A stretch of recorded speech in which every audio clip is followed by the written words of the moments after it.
Assalamualaikum warahmatullahi wabarakatuh, sukai dan berlangganan untuk bergabung dengan kami untuk bersama mencari cara untuk menguasai dunia.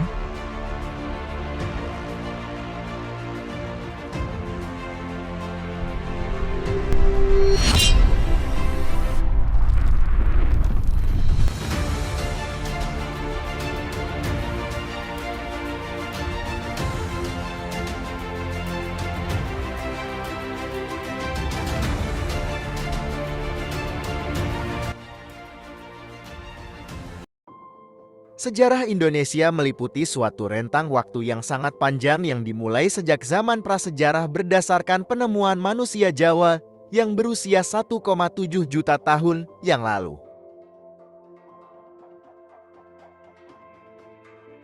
Periode sejarah Indonesia dapat dibagi menjadi 5 era. Pertama, era prakolonian atau era kerajaan. Saat munculnya kerajaan-kerajaan Hindu-Buddha dan Islam di Jawa, Sumatera, dan Kalimantan yang sangat mengandalkan perdagangan.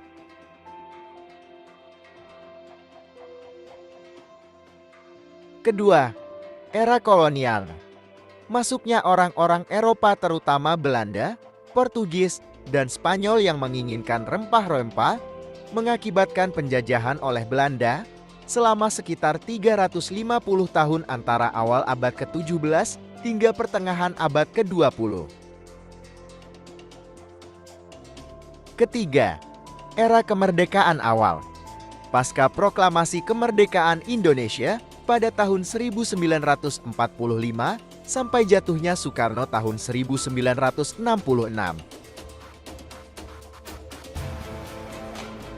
Keempat, era Orde Baru.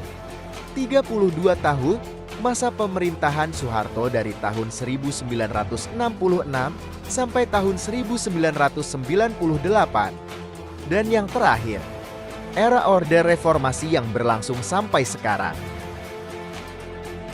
Secara geologi, wilayah Indonesia modern, atau yang sekarang bisa disebut Nusantara, merupakan pertemuan antara 3 lempeng benua utama yaitu Lempeng Eurasia, Lempeng Indo-Australia, dan Lempeng Pasifik. Kepulauan Indonesia seperti yang ada saat ini terbentuk pada saat melelehnya es setelah berakhirnya zaman es, sekitar 10.000 tahun yang lalu, pada masa Pleistosen, ketika masih terhubung dengan Asia daratan, masuklah pemukiman pertama. Bukti pertama yang menunjukkan penghuni awal adalah fosil-fosil Homo erectus manusia Jawa dari masa 2 juta hingga 500.000 tahun lalu. Ada 3 penemuan sisa-sisa manusia Flores atau Homo floresiensis. Pertama, di Lianghua, Flores, membuka kemungkinan masih bertahannya Homo erectus hingga masa zaman es terakhir. Kedua, Homo sapiens, pertama diperkirakan masuk ke Nusantara sejak 100.000 tahun yang lalu melewati jalur pantai Asia dari Asia Barat, dan pada sekitar 60.000 sampai 70.000 tahun yang lalu telah mencapai Pulau Papua dan Australia. Ketiga, mereka, yang berfenotipe kulit gelap dan rambut ikal rapat, menjadi nenek moyang penduduk asli Melanesia, termasuk Papua sekarang, dan membawa kultur kapak lonjong atau zaman Paleolitikum. Gelombang pendatang berbahasa Austronesia dengan kultur Neolitikum datang secara bergelombang sejak 3000 sebelum Masehi dari Cina Selatan melalui Formosa dan Filipina membawa kultur beliung persegi atau kebudayaan Dongson. Proses migrasi ini merupakan bagian dari pendudukan Pasifik. Kedatangan gelombang penduduk berciri Mongoloid ini cenderung ke arah barat, mendesak penduduk awal ke arah timur, atau berkawin campur dengan penduduk setempat dan menjadi ciri fisik penduduk Maluku serta Nusa Tenggara.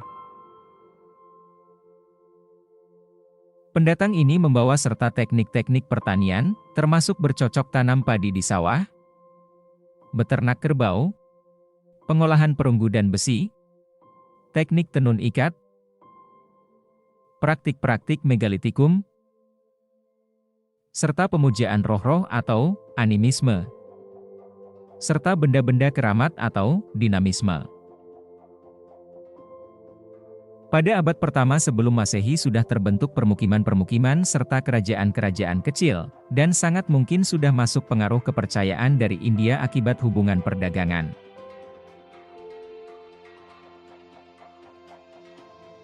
Sejarah geologi Nusantara memengaruhi flora dan fauna, termasuk makhluk mirip manusia yang pernah menghuni wilayah ini.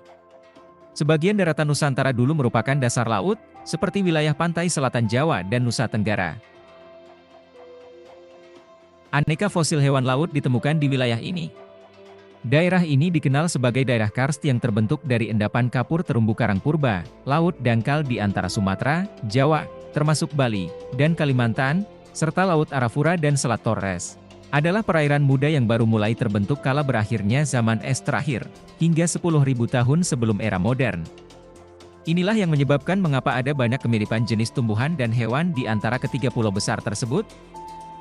Flora dan fauna di ketiga pulau tersebut memiliki kesamaan dengan daratan Asia, Indochina, Semenanjung Malaya, dan Filipina. Makhluk mirip manusia atau hominin yang pertama ditemukan adalah manusia Jawa, yakni ditemukan pada tahun 1891 oleh Eugene Dubois di Trinil, di Kabupaten Ngawi.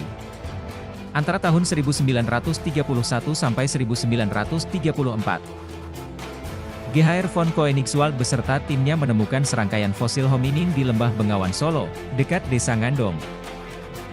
Para ahli paleontologi sekarang kebanyakan berpendapat bahwa semua fosil temuan dari Jawa adalah Homo erectus dan merupakan bentuk yang primitif. Semula diduga berumur 1 juta sampai 500.000 tahun. Kini berdasarkan pengukuran radiometri terhadap mineral vulkanik pada lapisan penemuan diduga usianya lebih tua, yaitu 1,7 sampai 1,5 juta tahun. Homo sapiens modern pertama masuk ke Nusantara diduga sekitar 100.000 tahun lalu, melalui India dan Indochina. Fosil Homo sapiens pertama di Jawa ditemukan oleh Van Rietschoten, 1889. Ia ditemukan bersamaan dengan tulang tapir. Fosil wajak dianggap bersamaan ras dengan fosil Gua Niah di Sarawak dan Gua Tabon di Pulau Palawan. Fosil Niah diperkirakan berusia 40-25.000 tahun dan menunjukkan fenotipe Australomelanelosid. Pengumuman pada tahun 2003 tentang penemuan Homo floresiensis yang dianggap sebagai spesies Homo primitif oleh para penemunya memantik perdebatan baru mengenai kemungkinan adanya spesies mirip manusia yang hidup dalam periode yang bersamaan dengan Homo sapiens. Karena hanya berusia 20-10.000 tahun sejak era modern dan tidak terfosilisasi, hal ini bertentangan dengan anggapan sebelumnya yang menyatakan bahwa hanya Homo sapiens yang bertahan di Nusantara pada masa itu. Periodisasi Paleolitik.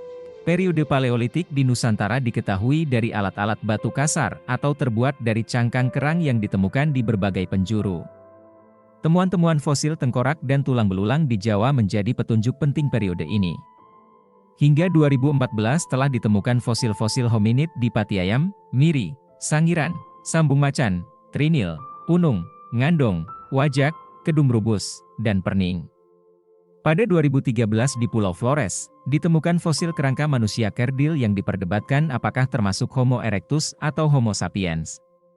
Pada 2006, Dean Falk dari Universitas Negeri Florida mempublikasikan penelitiannya yang mengungkapkan bahwa manusia di Flores bukan merupakan manusia modern melainkan merupakan spesies yang berbeda. Manusia Flores adalah spesies baru yang dinamakan Homo floresiensis. Analisis bekas irisan pada fosil tulang mamalia yang berasal dari era Pleistosen mencatat 18 luka bekas irisan akibat alat serpihan cangkang kerang saat menyembelih lembu purba. Ditemukan pada formasi pucangan di Sangiran yang berasal dari kurun 1,6 sampai 1,5 juta tahun lalu. Tanda bekas irisan pada tulang ini menunjukkan penggunaan alat batu pertama yang menunjukkan bukti tertua penggunaan alat serpihan cangkang kerang yang ditajamkan di dunia. Neolitik. Batu yang diasah adalah bukti peradaban Neolitik, misalnya mata kapak batu dan mata cangkul batu yang diasah. Batu yang diasah dan dihaluskan ini dikembangkan oleh orang-orang Austronesia yang menghuni kepulauan Indonesia. Pada periode inilah berkembang tradisi megalitik di Nusantara yang tampaknya berkembang secara independen dari tempat-tempat lain, dan menjadi dasar tradisi asli Indonesia pada masa-masa berikutnya. Tradisi megalitik, Nusantara adalah rumah bagi banyak situs megalitik bangsa Austronesia pada masa lalu hingga masa kini. Beberapa struktur megalitik telah ditemukan, misalnya menhir, dolmen, meja batu, patung nenek moyang, dan piramida berundak yang lazim disebut punden berundak. Punden berundak dan menhir ditemukan di situs megalitik di Paguyangan, Cisolok dan Gunung Padang, Jawa Barat. Situs megalitik Cipari yang juga ditemukan di Jawa Barat menunjukkan struktur monolit, teras batu, dan sarkofagus. Punden berundak ini dianggap sebagai struktur asli Nusantara dan merupakan rancangan dasar bangunan candi pada zaman Kerajaan Hindu-Buddha Nusantara setelah penduduk lokal menerima pengaruh peradaban Hindu-Buddha dari India. Candi Borobudur dari abad ke-8 dan Candi Sukuh dari abad ke-15 tak ubahnya adalah struktur punden berundak. Tradisi megalitik yang hidup tetap bertahan di Nias, pulau yang terisolasi di lepas pantai barat Sumatera, kebudayaan Batak di pedalaman Sumatera Utara, Pulau Sumba di Nusa Tenggara Timur, serta kebudayaan Toraja di pedalaman Sulawesi Selatan. Tradisi megalitik ini tetap bertahan, terisolasi, dan tak terusik hingga akhir abad ke-19, zaman perunggu, kebudayaan Dongsan menyebar ke Indonesia membawa teknik peleburan dan pembuatan alat logam perunggu, pertanian padi lahan basah, ritual pengorbanan kerbau, praktik megalitik, dan tenun ikat. Praktik tradisi ini ditemukan di masyarakat Batak, Toraja serta beberapa pulau di Nusa Tenggara dan Bali. Artifak peradaban ini berupa kapak perunggu untuk upacara dan gendang perunggu nekara yang ditemukan di wilayah Nusantara. Zaman besi. Zaman besi adalah periode akhir dari 3 zaman yang mengklasifikasikan masa prasejarah manusia. Perkakas pada zaman besi seperti pedang, tombak dan alat pertanian sebenarnya tidak sama pada zaman perunggu. Alih-alih berbasis pada suku-suku, kerajaan sudah mulai terbentuk pada zaman ini yang disertai dengan berbagai penaklukan. Pada zaman besi pertanian dan peternakan sudah berkembang. Rakyat sudah mulai membudidayakan berbagai macam tanaman sekaligus hewan ternak. Zaman besi berakhir pada abad ke-4 sebelum Masehi di sebagian besar dunia dengan penganut kepercayaan animisme.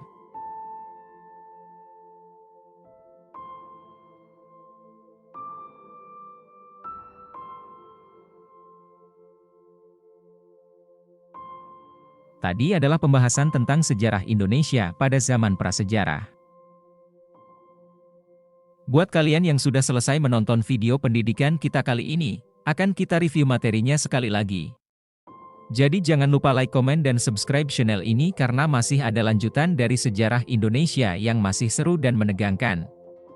Jika ingin request sejarah tentang dunia langsung saja komen di bawah, dan pada akhirnya kita sudah berada di penghujung acara. Saya Bang Kiels harap pamit undur diri dan jangan lupa belajar yang giat untuk menjadi orang sukses, amin. See you dan pada akhirnya, wassalamualaikum warahmatullahi wabarakatuh.